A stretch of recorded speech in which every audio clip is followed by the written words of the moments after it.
Welcome to science class. This is the continuation class of physical change in the chapter changes around us. Some of the physical changes of state are melting, vaporization, evaporation, freezing, condensation, sublimation and crystallization. In this session, we will look at each of these physical changes. Melting. We have seen a glass of water getting pulled around the glass of ice cream or a glass of ice cubes. When it is kept in room temperature, the ice cubes or ice cream melt. Can you give reason for that? The ice kept in the beaker receives heat from the surrounding air, so to melt and to form water. Melting of ice and freezing of water. Though ice and water look different, they are both ice and water made of water molecules. This means that there is no new substance is formed. There is no new substance is formed.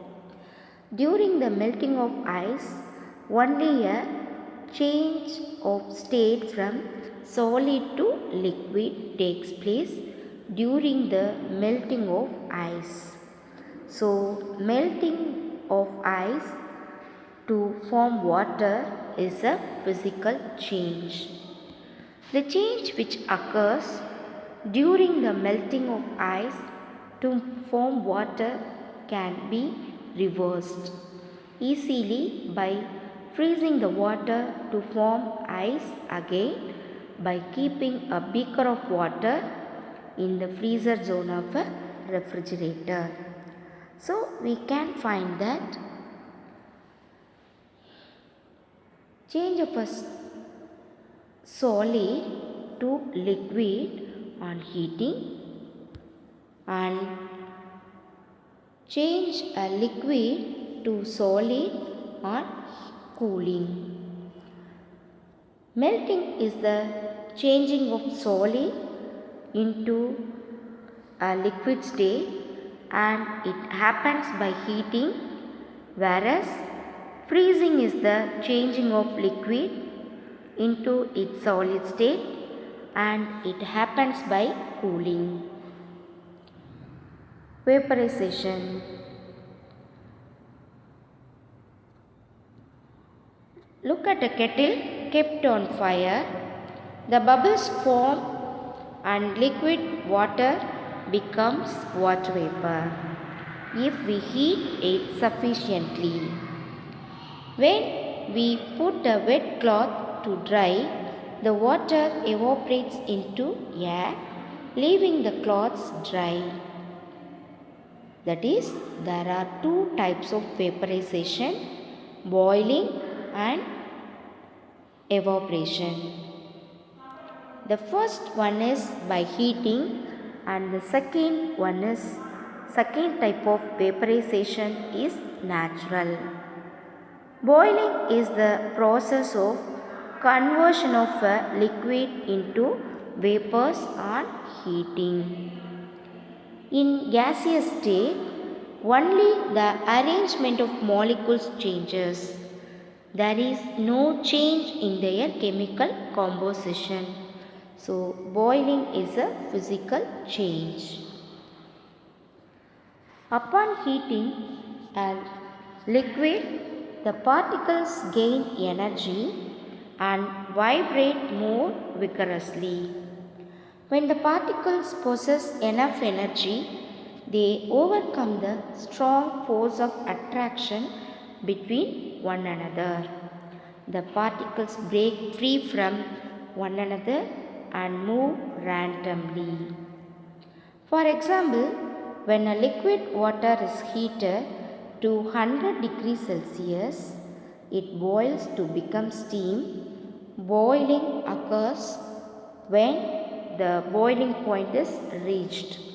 The liquid changes to gaseous state.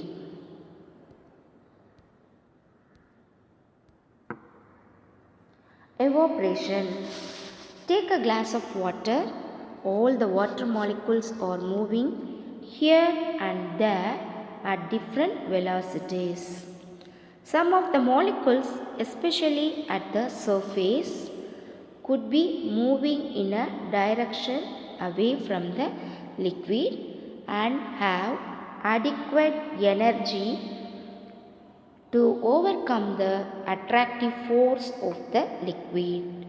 Then that molecule will escape into the air. So slowly and steadily the water molecules escape or set to evaporate. And the water level in the glass decreases as the time passes. Note that the temperature of the water did not rise to the level of boiling point of water, nor were there any bubbles formed like boiling. Evaporation is the technique used to separate dissolved solids from a solid liquid mixture. This is the technique used to extract salt from seawater in salt pans. Shallow level of seawater is impounded. Slowly the water evaporates due to action of sun. Ultimately, the salt deposits over the ground, we can understand.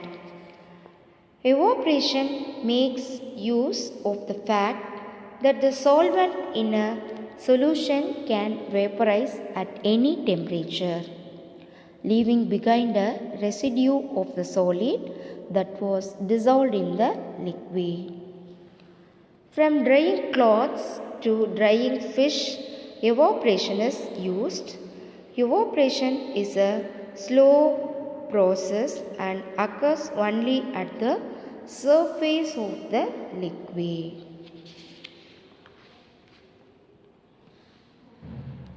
Students, I hope you all have understood the physical changes: melting, vaporization and evaporation. Thank you.